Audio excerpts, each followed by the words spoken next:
This is the Good Neighbor Podcast, the place where local businesses and neighbors come together. Here's your host, Mike Sedita.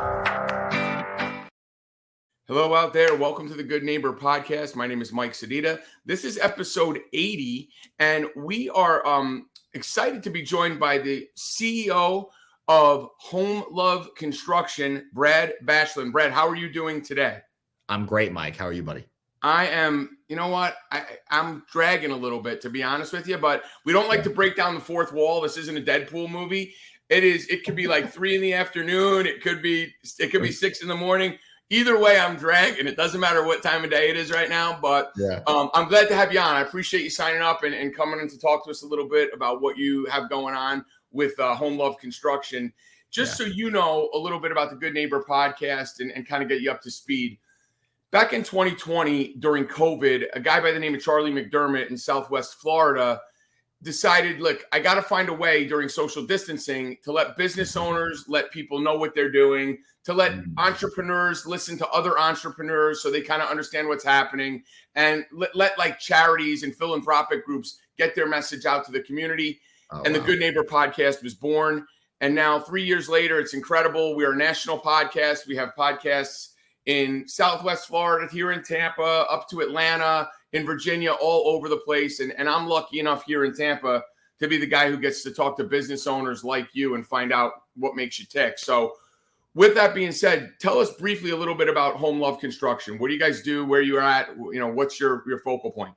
Yeah, sure. So, and also a great job on running the podcast. You know, when I saw it, you know, my wife saw it, and then I did a little bit of research. You guys have really like blown it up fast. So really good job on that. Thank you. I appreciate that. Yeah.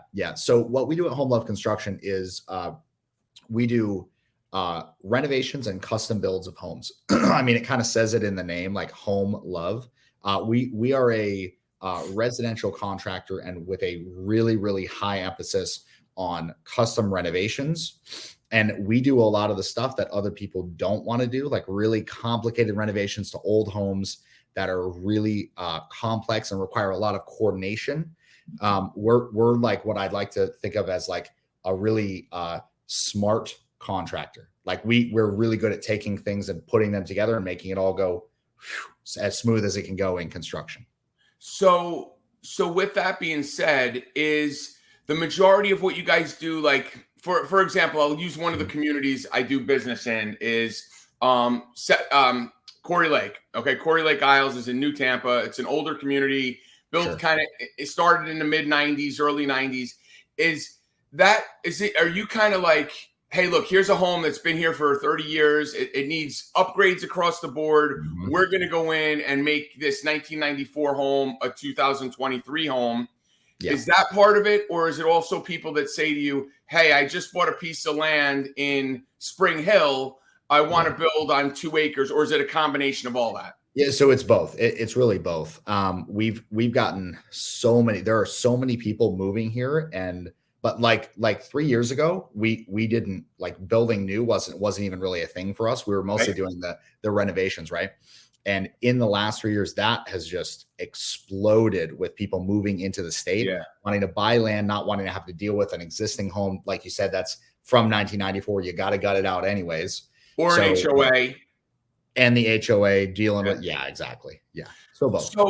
So, you know, you sort of said an oxymoron there in your initial presentation. Smart contractor. Yeah. That's right. And I'm not knocking contractors, but I guess the standard operating practices as a GC or a general contractor, for those of you people who aren't in the know like me, if you're GCs, I mean, you're juggling so many things. There's plumbers, electricians, HVAC.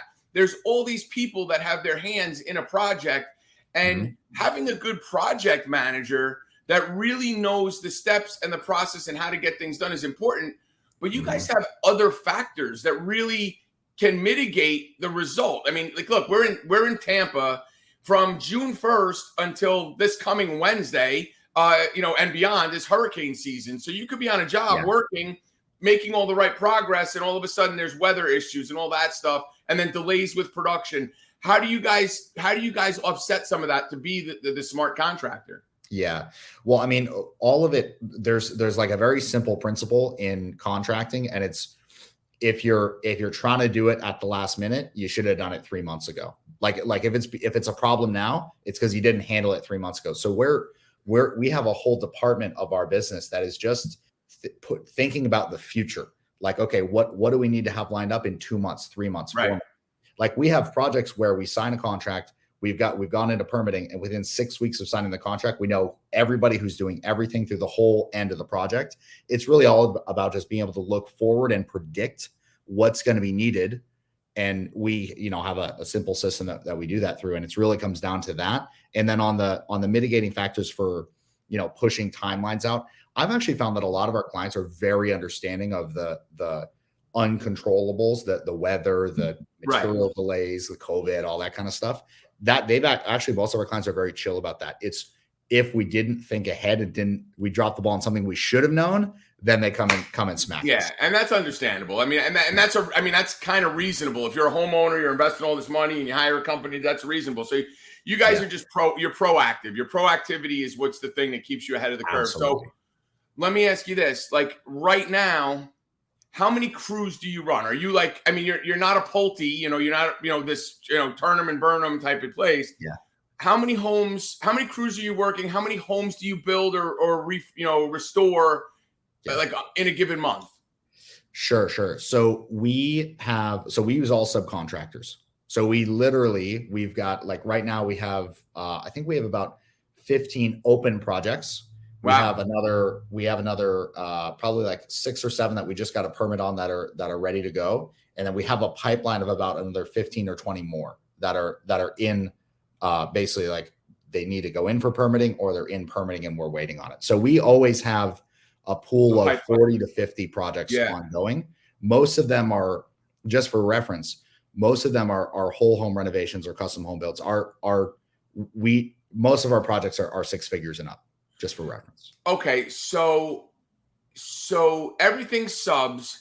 What do you do to kind of vet your sub list? I'm assuming you have probably a list of 10 plumbers, 10 or more that you are, listen, this job's coming up, and you go through the list. Like, this is the next guy. Is that basically like, it's like an NFL depth chart, basically. You're just kind of going through and plugging them in. Yeah, exactly. And it's like, and you want to try to never have to put your third string guy in, that's really that is exactly how it is. Like there's a top tier dudes but eventually those guys get filled up. So we try to push them to grow and get more people and stuff. Right. But eventually they get filled up. You know what I mean? So it is a matter of matching skill sets. Like there's certain electricians that I'm going to send in to do a condo remodel because of the commercial aspect, and others that I absolutely will not. It'll be it's just not their forte. You'd be putting them in like not an unwinnable situation, but you'll be putting them in a more difficult situation than your guy who would be seasoned to do that. Right. Exactly. Yeah, exactly. Okay. So let me ask you this then, from you on a personal, is your background construction or is your background project management and like basically orchestrating? You're the puppet master or have you slung a hammer? So I've slung a hammer a little bit, but that really is just to kind of like make sure I understand what I'm talking about. To be honest with you, the first 2 years I was probably 50-50 managing and actually working in the field. Right. But my background, like I was actually an Army officer. So my background is in managing and leading people. That's where I shine, man. I can do the tasks like in the field, but put me with a group of 20 people and give me a task to do that requires 20 people. Easy. I only need 10. Yeah. So, well, first off, thank you for your service. We are big proponents of the military and of, all the people that serve and protect in the area and all around the country. So how long have you been doing this? So when did Home Love Construction start? And who is like, I know this is a business, it's a kind of a family business, right? I mean, you guys do it together. Tell us a little bit about the higher. I mean, we know you might be the CEO, but there is probably somebody higher on the food chain than you. If I'm guessing that gives a lot more of the orders than you do, but to fill us in on how that kind of works. Yeah. So basically the company was actually started 11 years ago. And I came into it about 6 years ago. It is a family business. I started running it in 2017, 2018 time period. So I'm about 6 years into that. So your intuition isn't totally wrong. So my parents are my co-owners, but Okay. I basically bought the majority of the business from them about 2 years ago. Best decision I've ever made in my life. Right. And so I am actually the person who's responsible for all of it. I mean, my dad holds our license, but I'm what's called the financially responsible officer. So if things go to hell in a handbasket, it's on you. It's me on the line. Yeah. Yeah. So and I'm a control freak, Mike. Like in this business, listen, you're a military guy. It kind of comes with it. Yeah, we do it my way. Yeah.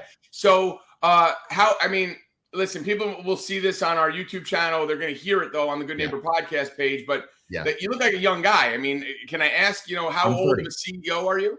Yeah, I'm 30.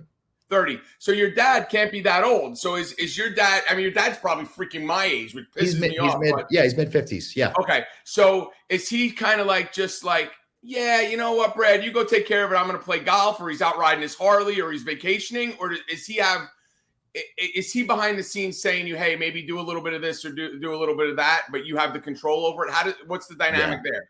Yeah. So since he has the GC license, obviously there's always a constant involvement from a perspective of like looking at what's happening on the jobs. Because the interesting thing is the GC always has to stay connected to what's happening in the field. Okay. Which is an interesting dynamic, because he's very connected to what's happening in the field, which is correct. But he really lets me he doesn't really get in my business as far as how we're running the business, getting, new projects and lining them up. But yeah, he, when I came in, he was like, look, my dream for this would be you do it, and I get to go hang out with my grandkid. Like I just had our first kid. So, he's got grandkids coming out of the woodwork left and right, because I have a couple siblings. And so he's like, let me spend time with the grandkids. Let me go flip. He loves flipping houses. That's like his.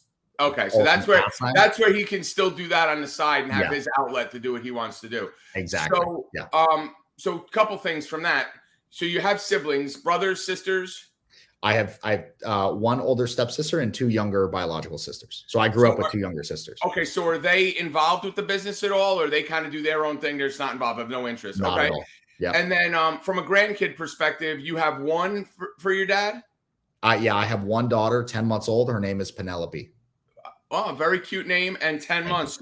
So your dad is spoiling the crap out of Penelope while you're over here running, Home Love Construction. And then when you come home, you and your wife come home, and he's just like, here you go. She's full of sugar. She's 10 months old. Go change a diaper. And he runs out the door and goes and flips a house.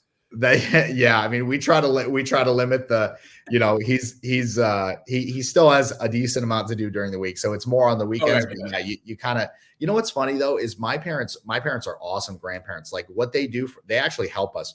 They'll like give her some stuff and whatever, but they run her ragged. Like they let her, she's like almost walking, so they can have her walking. They bring her in the pool. They run her around, have her chasing the dogs. By the time she gets back to us, out like a light. It's adult great time, because the baby Penelope's crashed. She had a rough day hanging out with grandma and grandpa. Exactly. So like, what do you guys like to do for fun? I'm sure there's a lot of kids stuff you're doing. You're going to parks and all this stuff, but are you into boats? Are you into bikes? Are you a hiker? Are you a camper, or fisherman? What do you and your wife love to do? Yeah. So I enjoy golf quite a bit. I don't golf nearly as much as I would like to, but I really some mornings I'll break away and play 9 holes. I'm a golf guy, and then I'm a big reader, and I really enjoy looking at new things to do within the business. So I mean, we've had some explosive growth the last 2 years, and so one thing that I've been working on is documenting what we've been doing correctly, and packaging that to actually then help other contractors to plug in those systems that we've got that to do the same thing in their businesses. Right. Yeah. So, I mean, and that's kind of, that feeds in a lot to what we're doing here, right? So not only is it like telling business owners, telling, consumers, hey, look, we're out here, we do this thing, and that generates revenue because people hear it, it gets shared and all that stuff. But the other part of it is a lot of people, people say, well, Mike, what's your following on the podcast? What's your following on the podcast? Like, look, I'm not Joe Rogan. I don't have 3 million listeners listening to the Good Neighbor podcast, but it's a business podcast. And there's tons of people, just like you're saying right now, that in their car on their way to work, scroll through the Good Neighbor podcast and say, oh, this is a health insurance person. I do health insurance. Let me see what they're doing to garner some sort of insight to be able to maybe take something away, and there's a couple of consistent things that go on with most of the businesses I speak to on a regular basis. Mhm. There is definitely an internal drive and an internal fire. You cannot be an entrepreneur and run a business. Like breaking away to play 9 holes in the morning is one thing. Taking every other Friday off just for, giggles, that's tough to do unless you have the infrastructure in place to be able to do it. Yeah. And the other thing I always find from business owners is everybody, when they work a corporate job, says, one day I'm going to own my own business. One day I'm going to own my own business, because they think, I get to make my own hours. I make all the money, blah, blah, blah. And then they own their own business and they go, holy crap, the clock never shuts off. It's 24/7. Like, how many times do you wake up at 2 a.m, and not when Penelope's crying, just your brain kicks on and you're like, this job over here and this over there, and you just can't shut it off. That's what being an entrepreneur. That's a big part of what being an entrepreneur is. Sure. Yeah. So, well, one thing, Mike, is it is true that as an entrepreneur, you get to make your own hours. You get to work any 18 hours of the day you want. Mm-hmm. And the other couple hours are to throw some food down your throat while you're driving in the car, maybe use the restroom, and then get your 3 hours of sleep. I'm with you. I gotcha. Yeah. So to answer the question, one thing that I have just really hit the nail on the head on is I do something kind of odd here at Home Love Construction in the way we hire. I hire for the top positions first. What I mean by that is, like, I hired my basically chief, I call it chief public officer, the guy that handles all my sales and expansion side of it, and the design side of our business as well. My chief operating officer and my chief communications officer, which is like hiring, and then operations is obviously the ongoing of the projects. I hired those first, like the top dogs first. Most people wait to hire those. I was like, no, right away. So what that did is I've been training those people for 2 years now on how to handle the fires. So very few fires make it up to me, and they know it's their job to keep fires from coming to me, and handle them and not do it in a way that it hurts the company, but do a way that helps the company and is good for the client as well. So I get to then continue working on the business. I spend pretty much 95% of my time working on this business, but because I'm so driven, like you said, right, you're totally spot on with that. Like, that drive has to be there because I have that, and it's directed on the business rather than in the business. We doubled in size last year, and we tripled in size from that this year. Well, and the other big thing too, kind of leading into what you just said there, is that you have those people, you have that infrastructure in place, and clearly your military background gives you that ability to create that structure, right? But they're running the business today, present time. Yeah. You're still running the business, but you're running the business 3 months, 6 months, 9 months, 18 months into the future. And when you're looking at, like, you could be standing there with your COO and he's saying to you, this is what's going on day to day and keeping you up to date. And you're thinking, okay, this is what's going on day to day. And this is how I get us to 3, 6, 9, 18 months. So it's different lenses of perspective that create this overall growth of a business. And it is a vital component to a successful business. You don't know how many people I talk to that just have such short-term thinking in the way they approach, day-to-day operations, marketing, not understanding how to brand their business, not understanding the consistency that's required to get the brand to where you want it to be. So it is like a McDonald's or a Chevy or a Ford. So all that stuff takes time. And if there's not a person at the front of the, on the helm here leading it, thinking about that stuff, the day-to-day just becomes the day-to-day, and it just repeats itself. And then you don't have anything going down the line. Yeah. Mike, to that exact point, if I can interject. Yeah, of course. In any endeavor, right? You have the goal, right? And you have some sort of like restrictions, like barriers. If you have the left and right limits, we can't go and do illegal stuff, right? But those are the barriers, right? And you've got the purpose, and then you've got your freedoms of these are the things you can do, right? A lot of times people look at the barriers of the stuff I've got to overcome. I've got to make X amount of money to hire, blah, blah, blah. I've got to get done, right? They let the barrier replace the goal. Yep. The new goal becomes the little barrier. And instead of having the eyes on the big goal, they now have their eyes on the little barrier. Like that's, and it cripples growth. It cripples expansion. You go like that. It's like, right. And a lot of times what I find with business owners that aren't as successful is they get like analysis paralysis. Oh, They look at everything. Just make a decision. Right. Yeah. Can't make, listen, this is what I want to do. Here's the facts. Is it good for my business? Will it help my business grow? Does it fit into that goal that you're talking about over here? Can it help us get to there? If it can, it's a tractable endeavor to take on. And if it doesn't, hey, look, it just doesn't right now or whatever that is. So I do find that, like, I talked to, I said, this is episode 80, but I do marketing in communities all over Tampa. I've owned an ad agency for 12 years.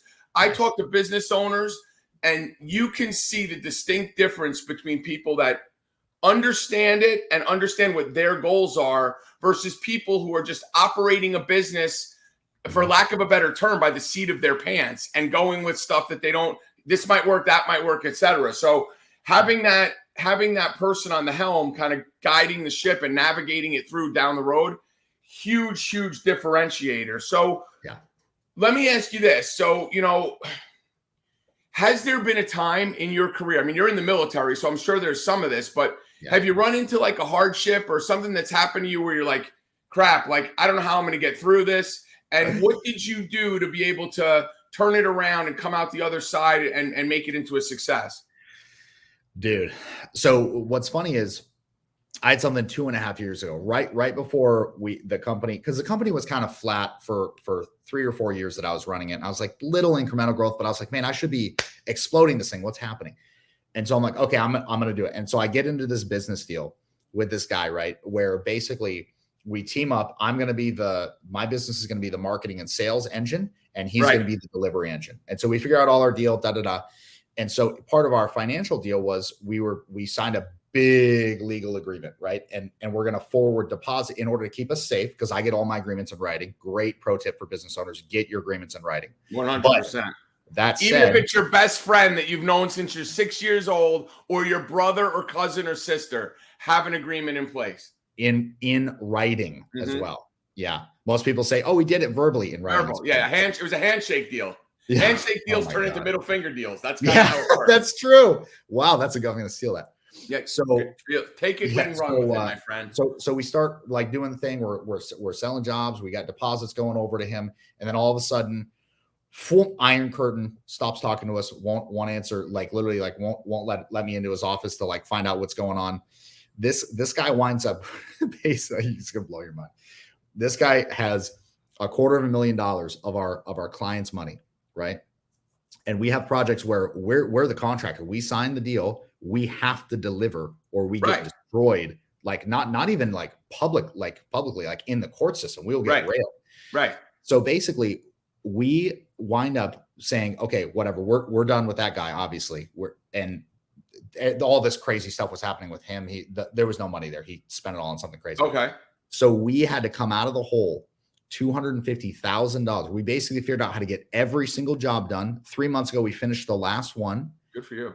And we got all of it through while growing the business and exploding it. We basically like took that and we're like, okay, this is a special project. This person handles that. I'm going to go off and blow up the business over here. Next side, take care of the shortcomings that we wound up losing out on over here. Totally handled, not a problem at all. But dude, if I didn't have that big problem, it wouldn't have spurred me to start booming the business. The problem actually created the growth.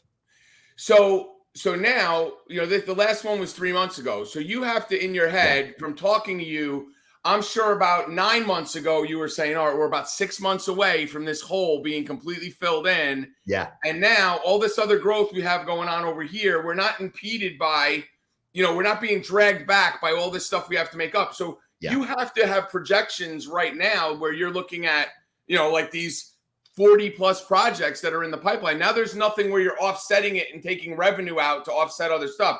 So you're poised for a big 2024. Oh, dude. 20. Yeah. I mean, be prepared to see us everywhere in 2020. I might be able to help you with that. Budget. That's my expansion budget. You know what I mean? Like that was all that money. That was money. Like we couldn't take it out of other clients' deposits. We had to take of course. So yeah. So as we start to kind of wind this up, like what is the one thing, if people are listening to this, let's stick to the retail. We've touched on some entrepreneurial stuff, but from the retail side, if I'm a homeowner that happens to be listening to this, what's the one thing you want them to know and understand about Home Love Construction that's going to make them call the phone number that you're going to give in a minute? Yeah. So the one thing that I want you to know is when we have something to do, we do it now. That is an overriding policy in our company. Is every single person, whether it's an estimator, a project manager, quality control guy, me, if we have a task to do that can be done, we do it now, and we don't find reasons why it can't be done. And if you can think about how that applies to other contractors and watch other contractors in relation to that simple idea, you will see all the difference. Doing it now versus doing it later. That is the whole deal. Well, listen, man, here's the thing. So there are certain fields that get, like, the old expression of a few bad apples spoil the bunch, right? Yeah. That's actually a true expression. We can get into Absolutely. the chemistry behind why apples emit ethanol or whatever they emit that actually makes other fruits ripen faster. So that's actually a true analogy. Yeah. But lawyers, there's great lawyers out there, but there's a whole group of them that have shady practices, and it brings down the group. Roofers right now in this economy with homeowners insurance and the things that are going on, there are some great roofers out there. I've talked to a bunch of them, but there's a lot of guys that don't do it the right way. Contractors, mechanics. Yeah. It's one of those things that trust that you have with somebody. Shoot, man, there was a whole show Adam Carolla used to do where he would expose bad contractors. You're right. Wow, I forgot about that. I mean, that is just a thing. So, like, having that differentiator that says, hey, look, we're like a name you can trust. I mean, you got love in the name of your company. I mean, people have to have some sort of, right, it's a home and a heart. I get it. Yeah. So that is definitely a big differentiator that you guys get it done now. You don't let it linger. You're not putting bathrooms in before the walls go up, but actually, right, you're avoiding that. It makes it a lot more difficult to get privacy in the bathroom if the walls aren't up, if it's just a toilet. So tell us, we'll put all this when we post and everything. It'll be in the podcast, but what's the best way if I have a project, if I live in my 30-year-old home and my shag carpeting, I'm really dating myself. My shag carpeting is down. I want to put in tile, or I want to put in this new vinyl flooring, or change my kitchen cabinets and do a whole remodel. How do I get you? What is the best point of contact to get the ball rolling? The best point of contact is the phone number 727-809-5802. And we handle everything throughout the Tampa Bay area. Like, literally, we actually even go all the way down to Sarasota, up to Spring Hill. We have Lakeland, something we didn't even go into. As far east as Lakeland? We go, no, not quite till, actually, no, we cut off at, like, Brandon, basically. Brandon, okay. Yeah. All right. Yeah. So, guys, if you're out there, I mean, listen, the market is crazy. Your interest rate to buy a new home is now 7%. Stay in your home, call Brad, contact Home Love Construction, make your dream home your current home, and they will get it done now for you. And you can call 727-809-5802. Brad Bashland, right? Bashland. There you go. Nailed it. Screwed it up, dude. I'm so sorry. My name is Sedita. Everybody messes up my name, and I practiced it in my head 6 times before I tried to say it, and I still screwed it up. Contact Brad. He's the boss at Home Love Construction. Brad, thank you so much for being on the Good Neighbor podcast. Dude, thank you, Mike. I really appreciate it, man. This was a blast. Awesome. Thank you. Thanks for listening to the Good Neighbor Podcast Passcode. To nominate your favorite local businesses to be featured on the show, go to gnppasco.com. That's gnppasco.com, or call 813-922-3610.